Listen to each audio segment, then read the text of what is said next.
Go. All right. Who's my main camera? I don't even know here. We're going to go there? Don't break the fourth wall. Okay, so we won't break the fourth wall. So Rick Brownson here, folks, at the comic strip. Very excited this week. As you can see, the man to my left, a dear friend, was kind enough to open our sister club in Arizona, in Phoenix, the House of Comedy.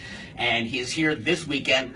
Glad to have one of Canada's favorite sons back in Canada. Ladies and gentlemen, live streaming right now on Facebook, Harland Williams, everyone.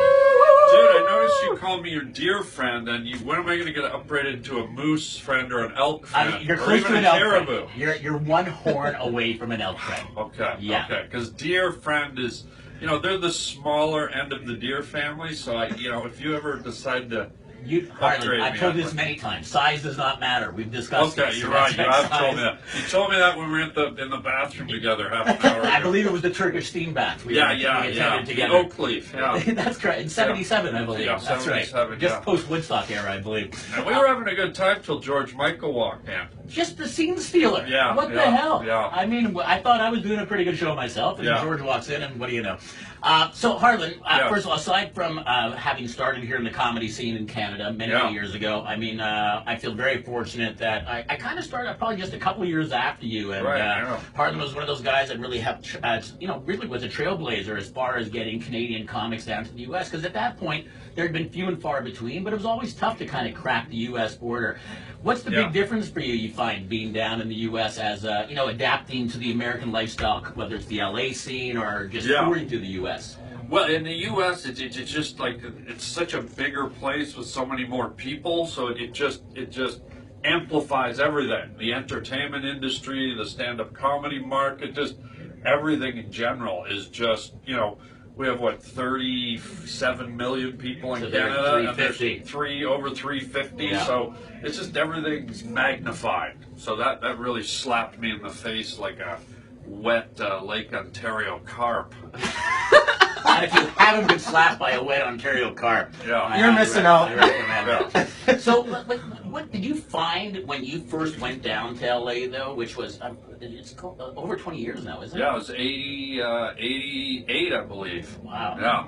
Time has flown. Time has flown like a Wizard of Oz monkey. Now, speaking of those type of lines, you've always had a very unique style. You've had such a creative voice, a different voice. Did you find that it took Americans a little bit longer to understand that kind of quirky sense of Canadian humor that is so uniquely yours? It was a little difficult. It was, there were jokes that I would do up here that would just explode with laughter, and there's, I did some of them down there and literally crickets.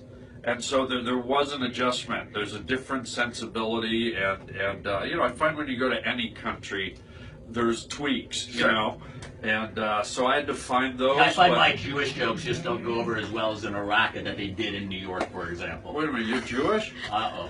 What are we doing here? Let's go downstairs to Vetzel's Pretzels. Come on. Let's go to Vetzel's Pretzels. What in the hell are we doing here? Nosh and Vetzel's Pretzels? Vetzel's Pretzels. Who doesn't love Vetzel's Pretzels? That's how good an actor Harland Williams. He does a better Jewish guy than I do. Than you do. And if you think I'm joking, make sure you come see him live, because he's now doing Bernie. Better than Bernie does Bernie. Oh, God, yeah. It is really quite good. Thank you. So let me. What has been your? I mean, it's such a cliche question, but if you've had so many highlights, obviously, multiple movies. I mean, Something About Mary, Dumb and Dumber, one of my favorite films of all time, where he worked with probably one of my favorite comics, Dave Chappelle. Yeah, Half Baked. Half Baked. Great movie. Oh yeah, epic. Whoever that guy is. So all these highlights that that just come to my mind right away. Is there something that stands out for you? Was there a moment, like whether it be live or whether it been film, or has there been? I think it was when I got into stand-up comedy. I had one clear objective, and that was to get on the David Letterman show. And I thought anything after that would just be gravy. It'd be bonus. I didn't know if anything else would happen. I was like, if I hit that, I consider myself kind of successful in my own objectives. So I think one of the highlights was, I love all the movies I've done and everything. They're all great, but hitting that first David Letterman show for me was just a real destination point along my journey. And it was one of those, like, dreams really can come true moments, you know. I don't even remember. What did you do? Stand up when you did Letterman the first I did time? stand up, yeah. Panel? You No, did? I did stand up, yeah. Because yeah. you've done panels so many times on so many late night. Well, that's talk all I shows. do now. Yeah, I just you do haven't panel. done. I was gonna say I don't even. Is that the only time you ever did an actual stand up? No, I did stand up on Letterman, I think 3 times, and I think I did panel twice. And then I actually got kind of tired of doing stand up, and I started finding that doing panel was actually more challenging because you suddenly had to do this dance. You had to work in your stand up, but also interact with another voice right. and another personality and another ego. A lot of people don't know this, but you know, some of the talk show hosts, when you say something funny, they're laughing, but in their eyes, it's like, don't be funnier than me, don't be funnier, you know.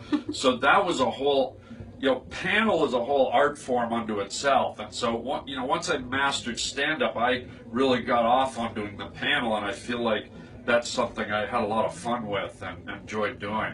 Well, you've always taken, one thing I always have appreciated about you is you've never just rested on your laurels. You've always had a really strong work ethic. For example, I mean, you're doing a podcast, and then on top of doing the podcast, you actually have kind of a bonus hidden podcast for people that join up to the Harland Williams website, to the Harland Highway. Yeah, that's right. And if you join, I really recommend doing this because some really great, creative, unique stuff that most people aren't privy to seeing, because on it you actually take clips from some of your stand-up shows. Yeah, right. And then you do.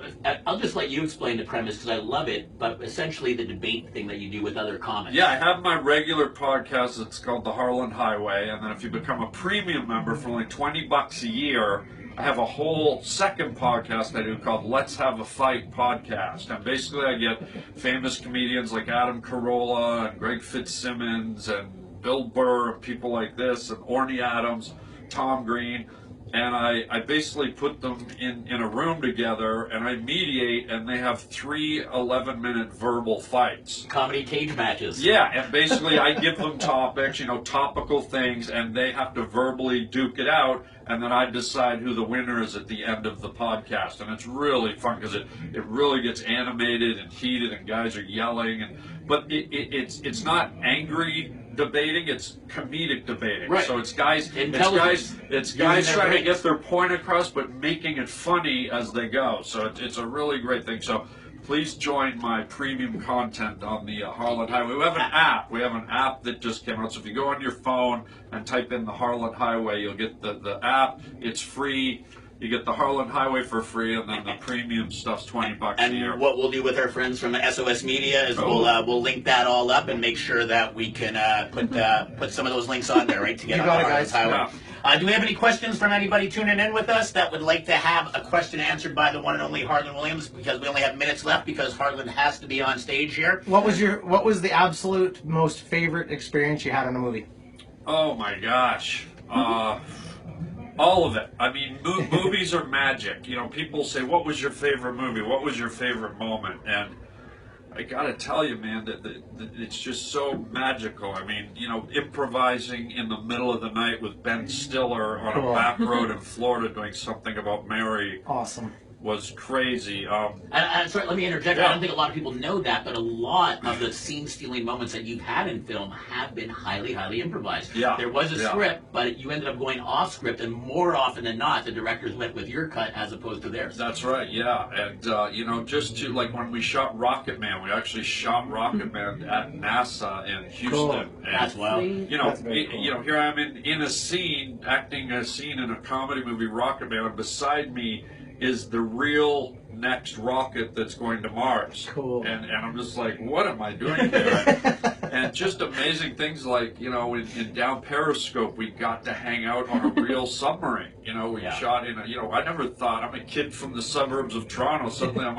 on a submarine dressed as a sailor doing a movie. So movies are really magical because they take you to these really, kind of alternate universes that you never thought you'd be in. You said something to me interesting today earlier also that I really appreciated about your difference between movies and live, is that as much as you love stand-up and performing live and how that will always kind of be your first love, once you do it, it's done. It just evaporates. It becomes a ghost, as I think you've said. Yeah, and whereas the movies, ghost. it's just, now you have this, look, I was here, I was on this earth, I have this DVD to prove that I did something. Yeah, it's interesting. It's sad a little bit that when you finish a stand-up show, once the people that were there forget it or die in 80 years or whatever, then that show's a ghost. Yep. It's gone. But when you leave behind a movie, and especially a movie that resonates with people, you know, that, like, I still go back and watch Don Knotts movies. I still go back and watch Jerry Lewis movies, and